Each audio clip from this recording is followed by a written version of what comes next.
This is the Korean peninsula at night. To the south, and across the border in China, glittering cities represent decades of industrial development. But in the center, there is an almost total void, a massive stretch of pitch black. The state engineered this blackout to isolate its 25 million citizens. Within this darkness, there is no global internet, no foreign movies, and no unapproved radio stations. Information is treated as a threat to be intercepted. The government regulates the smallest details of daily existence. Official posters restrict citizens to a choice of 15 state-approved hairstyles. If you own a smartphone, the operating system takes random screenshots of your activity and sends them to the authorities for review. This absolute control over appearance, media, and technology traps citizens inside a manufactured reality. By cutting off all outside perspectives, the regime ensures that the state's narrative is the only one available. This is Shin Dong-hyuk. He was born inside a political prison camp called Camp 14, living there for his first 23 years. His life in the camp was mandated by a law called guilt by association. In North Korea, a political crime results in the imprisonment of 3 entire generations. A single mistake by one person condemns their parents, their children, and their grandchildren to the same labor camps. Shin grew up in animalistic conditions. Prisoners survived by eating rats and picking through the dirt for discarded kernels of corn. The guards enforced absolute obedience through public executions, often for minor infractions, like failing to report a conversation about escape. Physical borders keep people inside the country, but psychological terror maintains the regime's power. Rebellion is stifled by the knowledge that any defiance will condemn your entire bloodline to hell. The government uses a hidden caste matrix called songbun. As this diagram shows, society divides into core, wavering, and hostile tiers. Your status dictates access to basic necessities, education, and housing. If reported for disloyalty, your immediate demotion turns every citizen into a potential spy. This system turns distrust into a self-policing mechanism. Because any conversation could be a trap, citizens are too terrified to ever organize a resistance. While the state maintains rigid order, it has a history of failing to provide for its people.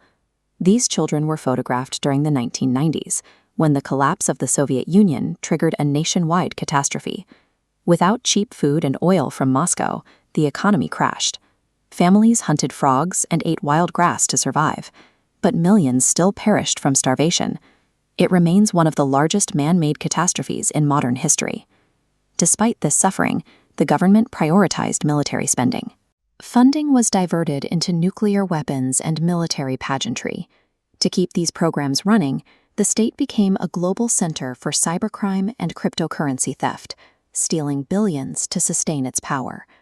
On the domestic front, resources are funneled into the compulsory worship of the Kim family.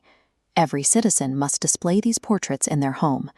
During emergencies, the law requires people to protect these images first, prioritizing the portraits over saving their own lives or property. The state chooses to let millions starve to maintain the military might and the godlike aura of its leaders. Survival of the regime is always prioritized over the survival of the people. When the government rations failed in the 1990s, the people were forced to choose between the law and survival. Women who were not tied to mandatory government jobs began trading goods illegally. These underground markets became known as Jongladong. These markets evolved from simple food exchanges into a massive underground ecosystem.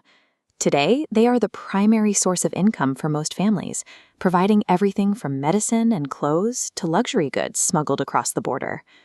Because the Jongmadong operate outside state control, they have become the ultimate threat to the regime. They function as hubs where people exchange more than just physical goods. They exchange information. This is how foreign media enters the country. Vendors risk execution to sell smuggled USB drives loaded with South Korean dramas and Western films. People watch these secretly in their homes, at low volume, behind blackened windows. By failing to feed its citizens, the government accidentally created a self-reliant economy. The Jangmadong bypassed state control and established the first seeds of independence. Smuggled films are shattering the state's propaganda. North Koreans are seeing that the rest of the world is not a wasteland of poverty and disease, but a place of freedom and abundance. Fear is also being replaced by corruption. Citizens now frequently pay off secret police and government officials to ignore illegal activity. Bribery has turned once terrifying laws into negotiable obstacles. Watching illegal media requires neighbors to trust one another. This shared risk is repairing the community bonds that the Songbun system spent decades trying to dismantle. Today, Kim Jong-un's absolute control is rusting from the inside out. A unified public armed with the truth poses a far greater threat to the regime than any foreign intervention ever could.